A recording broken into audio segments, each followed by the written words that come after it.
Hey guys, this is Rudra from sketch note.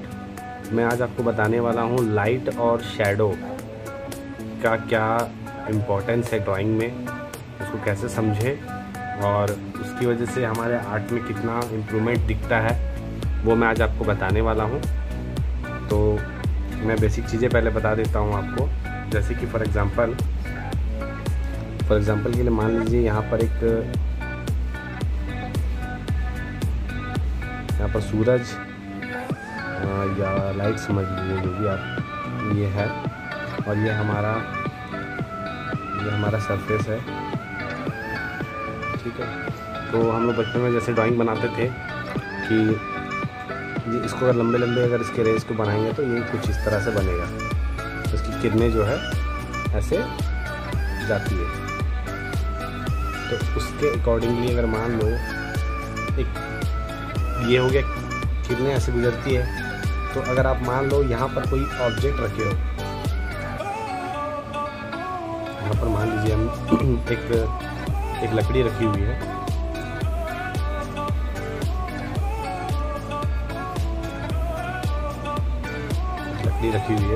तो उसका जो शैडो है,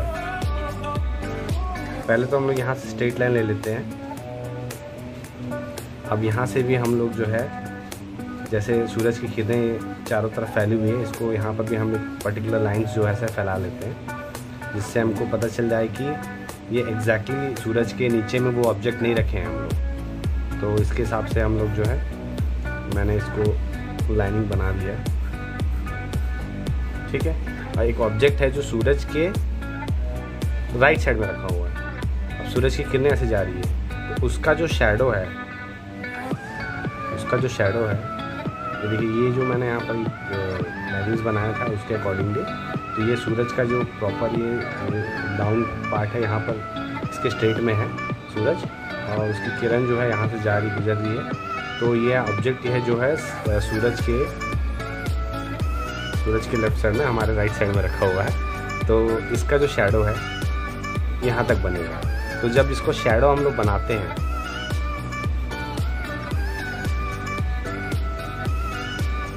तो हमको थोड़ा सा रियलिस्टिक फील होता है। जब ये देखो आपको फील हो रहा होगा। तो उसी तरह से अगर मान लो मैं यहाँ पर कोई ऑब्जेक्ट रखता हूँ, तो मान लीजिए यहाँ पर मैंने कोई ऑब्जेक्ट रखा है, तो उसका शैडो जो है ऐसे जाएगा।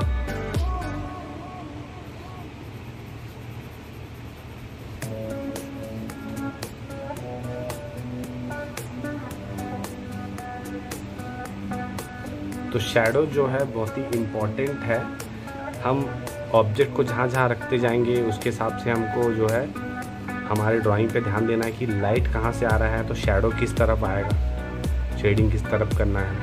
इसी तरह से हमको जो भी है, आप यहाँ लेफ़्ट साइड में देख सकते हो, मैं आपको एक एनिमेशन के थ्रू समझा रहा हूँ। मान लीजिए यहीं पर हमारा सन है और यहाँ पर हमारे जो है लेफ़्ट साइड में जो है एक स्क्रीन पे आपको दिख रहा होगा, उसको मैं मूवमेंट करता हूँ। देखिए, उस हिसाब से जब आप देखोगे तो लाइट जहाँ पर है वहाँ पर रोशनी है, बाकी अदर प्लेस पे जो है शैडो आ रहा है। जैसे कि यहाँ पर राइट साइड में शैडो आ रहा है और जो लेफ़्ट का पोर्शन है वो थोड़ा शाइन कर रहा है, ठीक है। उसी तरह से जब हम ये जो आप एनिमेशन देख रहे हो, उसमें जो है देखो, राइट साइड पे जो है रोशनी पड़ रही सूरज की और लेफ़्ट साइड में जो है शैडो आ रहा है। तो ये बहुत ही इम्पॉर्टेंट है हमारे लिए कि हम लाइट और शैडो को ध्यान दें हर पोर्ट्रेट में, या फिर आप लैंडस्केप भी बनाते हो तो उसमें ये बहुत ज़रूरी है कि ये चीज़ का आपको आइडिया होना चाहिए। अगर मान लो जैसे प्लैनेट भी अगर मैं बनाता हूँ इसके चारों तरफ, अगर मैं यहाँ कोई प्लैनेट बनाता हूँ और यहाँ कोई प्लैनेट बनाता हूँ, ऑब्वियस है, तो उसका लाइट यहाँ पड़ रहा है, तो उसका शैडो जो है मेरे को यहाँ पे दिखेगा इस तरफ।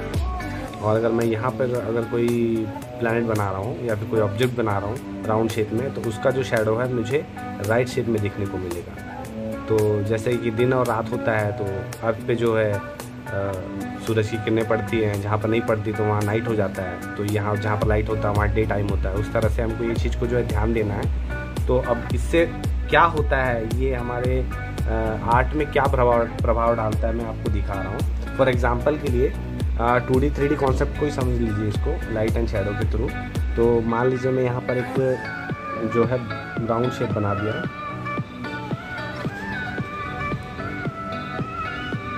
ये है एक बॉल है और ये उसका सरफेस है, ग्राउंड है जिस पे वो रखा हुआ है। अब मान लो मैं इसको फुटबॉल बना रहा हूँ, तो मैं डिज़ाइन बना देता हूँ पहले।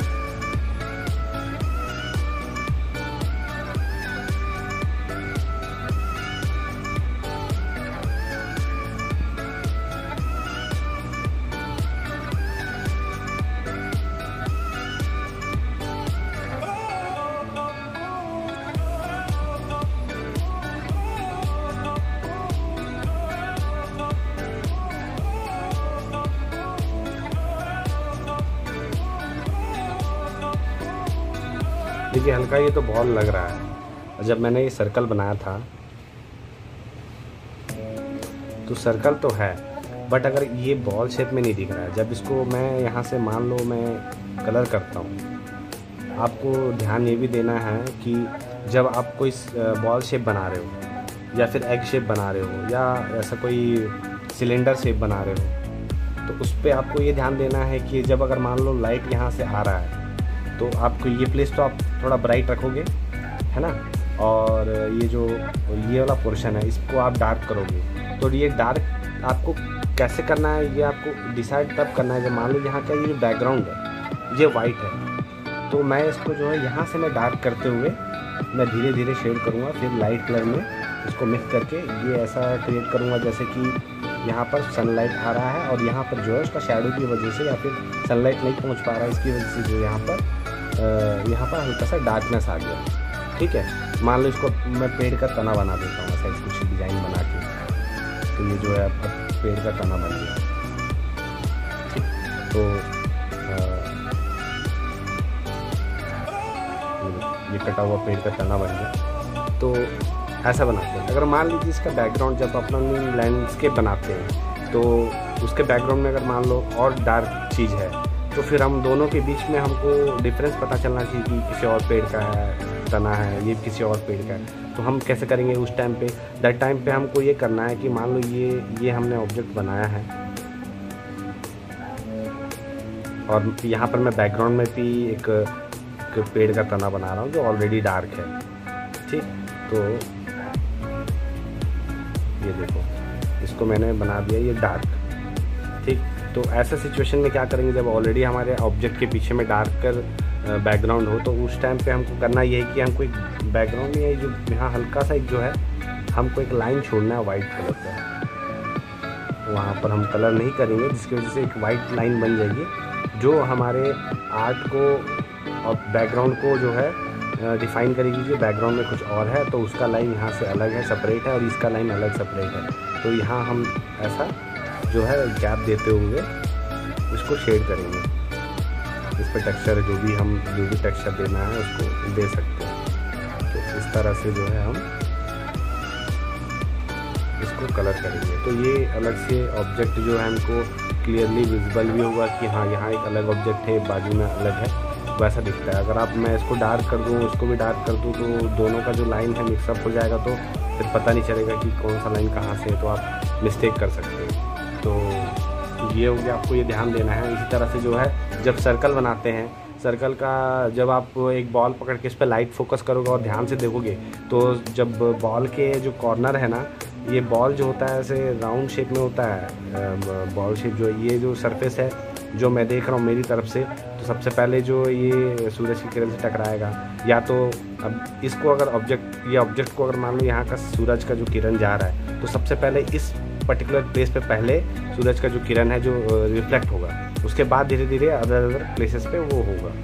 तो ये जो पोर्शन है ये सबसे ज़्यादा शाइनी होगा। तो उसी तरह से क्या होता है जब ये इस जगह पे क्या है सूरज की जो किरण है थोड़ी लेट में टच होगी, तो धीरे धीरे शेडिंग का जो कलर है हम वो चेंज करते जाएंगे। तो उसके बाद फिर ये राउंड शेप में बैकग्राउंड में जब जाएगा तो ये भी राउंड होता जाएगा,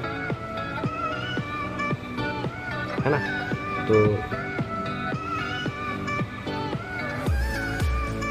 तो जब लाइट जो है यहाँ से गुजर जाएगी तो लाइट का जो इफेक्ट है हल्का सा रोशनी तो यहाँ रहता ही है, तो इस पे जो है ये कॉर्नर पे जो है हल्का सा एक रोशनी रहता है, चाहे कितना भी शेडिंग कर लो। तो उसको मैं ये समझाने की कोशिश कर रहा हूँ कि जैसे कि आप मान लो इस पर शेड करते हो तो आपको हल्का सा यहाँ पर भी वाइट कलर का जो है लाइट जो है आपको छोड़ देना है।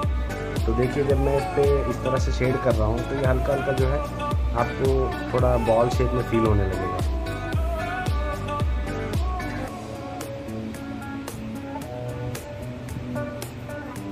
इस पे अगर आप ब्लेंड करोगे तो अच्छा दिखेगा। तो आपको ये ध्यान देना है जब भी आप जो शेप बनाते हैं उसके बैकग्राउंड के हिसाब से आपको वाइट जो है हल्का सा क्या लाइन छोड़ना है जहाँ पर डार्क एरिया होगा। उसके बाद जैसे देखिए मैंने यहाँ पर इस पर बॉल शेप दे दिया है, तो उसी तरह से मैं ये शेड में आपको जो बता रहा था, समझा रहा था, वही चीज़ मैं यहाँ पर भी करूँगा। पहले फुटबॉल कैसा था और अभी कैसा है आप धीरे धीरे आप खुद नोटिस कीजिएगा।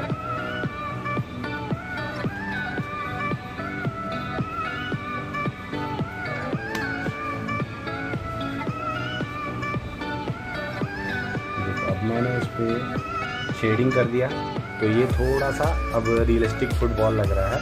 अब इस पे हमको अब डिटेलिंग करना है। डिटेलिंग करने के लिए मैंने जो है पेन का एक पेंसिल ले रहा हूँ मैं, और ये 2B का भी पेंसिल है अपने पास। तो इस पर हमको करना ये है कि ये सूरज इधर है तो उसकी जो है परछाई है ना कुछ इधर आएगी। तो मैं ये राउंड शेप में है तो परछाई में मैं इसको थोड़ा सा राउंड शेप में ही जो है शैडो देने की कोशिश करूँगा।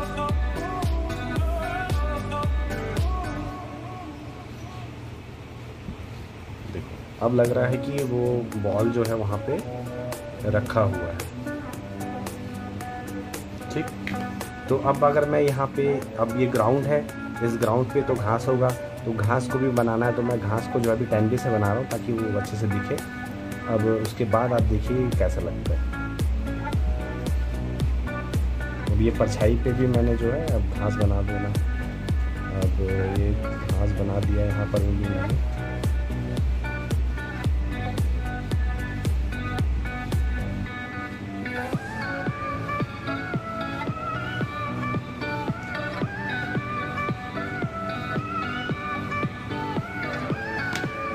इसको मैं हल्का सा ब्लेंड कर देता हूँ।